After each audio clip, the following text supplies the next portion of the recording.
act of the year. This is the one where I have lost sleep over this list. And I'm not lying. That may sound sad, but last night, I was trying to sleep.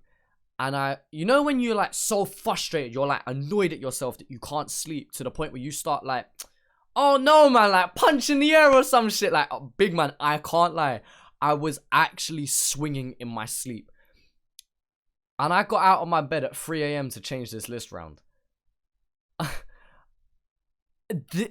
It's number one breakdown as voted by myself. I'm looking at my list right now, and even now, I don't even know if I agree. This is one of those lists where in 10 minutes, this list could be different for me. I wish this wasn't in order. I wish I could say in no particular order. I wish I could just put all 8 nominations into one. Everyone gets an honorable shout out. But yeah, without further ado, my number 5 is Cursor. Cursor, it just has this cult following. Like, Cursor is a religion to most people. They swear by the guy, and I'm starting to understand it more and more over time. Obviously, him putting out an album nearly every year, it's just insane, the work rate, you know. He doesn't put out many singles or feature tracks, feature verses on other people's tracks. It tends to typically all be singles for the album and or the album itself. Which is fine. He's an album artist. He's not a singles artist, and I can't help the fact but admire no matter what whatever he does is just sworn by. Like, the man could drink a glass of water, and there's someone out here just like, that is the best glass of water ever drank. That's the technique of how to drink water, because Cursor did so. Number one breakdown as voted by myself. And it's because of how he connects with his audience. Obviously put out the Lifestyle album, which was just widely celebrated by so many people. Had such a hype, such a build up for it. And you know, he's already building up to his next one. He just put out a single, Rap Now, and that's building up for his next album. And so he just keeps the ball moving, just 24/7. It's just, oh, Cursor's building up for his next album. Okay, the album's dropped. The album's here. Amazing album. What? He's moving on to the next album. And so you can't help but applaud that level of consistency. Number 4 on the list is Complete. Complete has had a hugely successful year. And you can't tell me that this man is not in your top 5. Number 4 on our list, Complete. Complete is an artist who I have consistently spoke very highly of, and I have said pretty much exclusively positive things about. And admittedly, when I first did my list, he wasn't there, and then it just didn't look right to not have Complete in that list. And it made me listen back to his album just one more time. And his album is the reason why he makes this list. And we'll talk about albums later on, but for now, I just want to say how he managed to put out single after single after single and kill it. Then put out singles to build up to the album, and then kill the album. And then in terms of just performing and shows and just him as an artist, him as a brand has just grown so much this year that I can't not acknowledge that. Being from Perth, being on the west side, you know, people tell me that they feel isolated, you know, over on that west coast. It's more difficult to collab. It's more difficult to do local shows just down the road, like to cities nearby, because they are isolated on that one side. But people in Sydney and Melbourne and Brisbane just speak so highly of Complete, despite him being on the opposite side of the country. And just his ability to be versatile and do something so personal, and then the next minute be chatting shit about your nan. It's just anywhere in between. Complete does an amazing job at it, and he's just had a complete and utterly great year. Number 1 breakdown as voted by myself. Number 3 on the list, and I feel like this is going to be a controversial one. I feel like some people are going to be mad at this, but again, for similar reasons to Complete, I can't not put him in my list. And that's Nerve. Nerve put out, first off, an amazing EP. He had the remix with Yizzy. He had the remix with H and Hefs.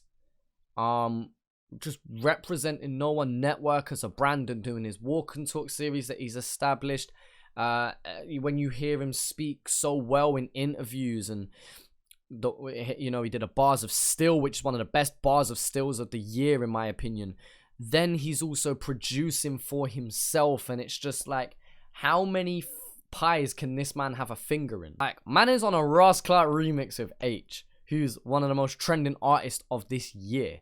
And so Nerve executed this year. I don't know how much planning went into all of these things that he's done, but I know that he's a hardworking person. I know that he's a smart person as well. If you just hear how he talks and you just hear how he presents himself, on top of speaking to him before as well, you can see that he's a calculated person in such a laid back and natural way. Like, he is himself, and I feel like this year and with this EP, we truly got to see Nerve's personality. Not to say that his music before didn't do that, but I feel like with this EP, he managed to really convey his personality through his music. And again, we were speaking about that in the videography side of things, but to do it sonically, to do it through your music, that's not easy either. Number 2 on my list is Chillin It. Now, Chillin It's had a rocky year. I know he's dealt with a lot of personal stuff and still is. I know that from a public view, he's gone through a bit of controversy and gone through some tough times. And the man still manages to do big things. Now, I'm going to make a bit of a wild comparison, but hear me out. Chillin It reminds me of Skepta. The reason he reminds me of Skepta, because Skepta over the last decade or so has also done some very controversial things, has made some mad moves, and sometimes in the public eye has been frowned upon. But no matter what you can say about him, keeps raising the bar, keeps doing new things, keeps reinvesting in himself, and ultimately still is talked about and highly regarded by lots and lots of people. And Chillin It is kind of similar. Done it on a smaller time scale, but, has been knocked back by a few things and has managed to then be like, all right, come, I'll go do a warm-up sessions. Oh, what's that? You want another road rage? All right, cool. Fire in the booth? Come. I'm going to rock with Charlie Slough. I'm going to be the first Aussie to go on Fire in the Booth. Did a Bars of Still, dropping singles like Freedom and Overdrive, doing the new track that he just dropped a few days ago for the album The Octagon. Just, the man has put out content. Maybe not as much content as some other artists that we've talked about, but in terms of every time he drops content, he's dropped content. Branching out to a UK audience as well, working with UK artists. On top of that, just probably has the pick of the bunch when it comes to Aussie artists to work with. And so no matter what you say about Chillin It, you can't help but admire that he is doing bits. And it's going to be very interesting to see where he goes forward in 2020, especially with his new album dropping quite early on in January. So this year has been a lot of build up, and I feel like next year is going to be pure execution. But even in the build up, man, it's just you can't deny the man has achieved a lot this year. And number 1 goes to 1-4, and I recently said the rise and fall of 1-4, but I feel like it's going to be the rise, the knockback, and the continuation of 1-4. I'm going to talk about this more in depth, but I don't think 1-4 is over yet. Despite, YP and Selly and Lex being locked up, I don't believe that they're done yet. I believe that they're only going to continue forward as a brand, but there's no denying what they did this year will go down in history. In 4 tracks alone, they gathered over 20 million views. Now, when we compare that to where the Oz scene was at, even when I started a year and a half ago, big man, there weren't artists left, right, and center dropping millions of views. Like, you had Husky's Body the Booth that was touching 1 million or so. You had Underrated that was touching 1 million or so.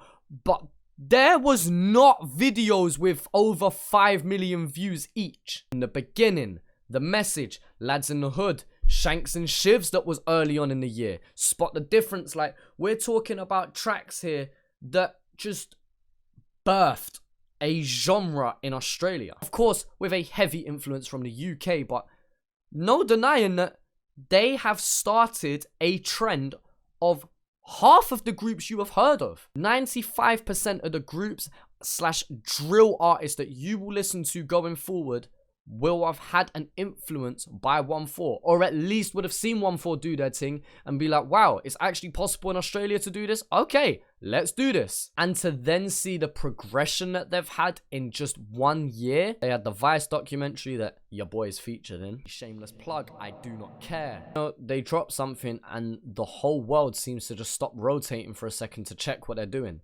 Whenever I mention to people about me reacting and covering Australian rap or grime, they're like, oh yeah, what, like them drill guys, 1-4? And it's the first name that always comes up. An odd person here or there might name Chillin It, but that's about it. Otherwise, everyone goes, what, one, like them 1-4 youths? And it's like, yep. They have become I wouldn't say a household name, but definitely a name in the streets in the UK. Big man. They live on the opposite side of the world. I live on the opposite side of the world, and I have people coming up to me asking about 1-4. And so I know in my last podcast I was talking about them. I got some information wrong in that, and I want to make a video to correct some of that, especially after speaking to a couple close sources to them. But I don't feel like this is the end of 1-4. I feel like they're going to continue, but boy, there's no denying what they've done this year alone. 1-4 and Chillin It swap places a fair amount. I will openly admit that, because I said this before, and I think I established this. Chillin It has had the best year, and 1-4 has had the most trending year. Now, I wish when I created this poll, this unofficial roundup vote, I wish I did a breakthrough of the year category, because if so, I would have put 1-4 as the #1 breakthrough and Chillin It as the act of the year. But since I didn't do that, I had to put both of them together. And just honestly, if you ask me tomorrow, I could easily interchange them around, but at the time of recording this, 1-4's there. Now, a couple people might be a bit mad. How are HP Boys not in there? Believe me, HP Boys were in my list as high as 3rd on this list. But I don't know how to leave out Nerve and Complete for how successful and how much they have grown this year. And I can't leave out Cursor for just undeniably just doing it again and again and again and again. If we're talking about a breakthrough, HP Boys would be #2 on that list. You could have an argument for #1 in terms of bringing the tropical drill, birthing a genre, because we haven't heard anything like that. The argument you could put is, well, 1-4 do drill that sounds a lot like the UK, whereas HP Boys invented a new sound. There's a lot of argument for them being #1 on some people's lists. And I'm sure if you're from Melbourne, you are pissed at me right now. Like, they got over 10 million views in a year. They put out Bad and Booge, Engineers, Blueprint, 3 songs, and over 10 million views. Like, again, they're big numbers. For a new group that have only popped up this year alone, that's big numbers. I know they collabed with 1-4, I believe, to do a charity show. And so, yeah, man, HP Boys have also done their thing. And I feel criminal for almost not putting them in. The same could be saying for Hooligan Hefs. Again, unveiling this mad hot prospect in Massey Rook. And also Hooligan Skinny. Doing songs like No Effects and If You Know Then You Know. Obviously hopping on the Taste remix. Hefs has also done bits this year as well. And so I feel like Hefs I wouldn't mind putting at 6. For the top 6, Hefs would probably make it, but then HP Boys, #1 breakdown as voted by myself. See, honorable mentions to those two as well. And shout out 30 Kings, they were also on the nominations list. I think I need to just see more from 30 Kings. But yeah, that was by far the most difficult one to order.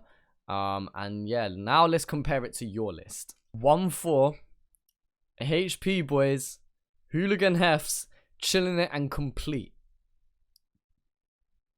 I'm so mad at that list, and at the same time, I can't be either, because all 5 of those artists have done bits. I've just spoke about it. They've done bits. 1-4 being at the top, understandable. HP Boys being second, again, I can understand it. I'm not even mad at HP Boys being second. Hefs, I am a little bit, but again, I can see why people have put him up there. Chillin It making the list makes sense. Complete making the list makes sense. But then how do you leave out Nerve? How do you leave out Cursor from that list? Like, there's surely got to be people mad that Cursor and Nerve aren't above Complete and Hefts or Chillin It. Like, I just, I don't know. What would your top 5 be based on the nominations that we had? What would your top 5 act of the year be?